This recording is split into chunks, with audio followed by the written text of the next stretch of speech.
مستنية. بسمة بوسيل دي اثبتت للعالم كله واثبتت للستات كلها ان هي الست قوية، قوية بنفسها، قوية بعملها، قوية بدون راجل. مع احترامي للاستاذ تامر حسني لان هو راجل محترم جدا واحنا كلنا بنحبه وبنتمنى لهم يرجعوا يا رب بألف خير ويرجعوا لبعض تاني.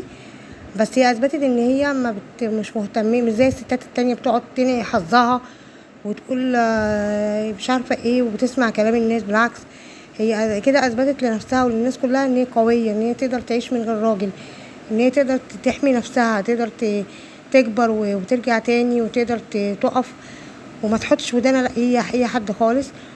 واحنا بنتمنى لهم يا رب يرجعوا تاني بالسلامه لبعض بالسلامه، وعشان خاطر ولادهم، وهما الاتنين بصراحه يستاهلوا بعض ويستاهلوا كل خير.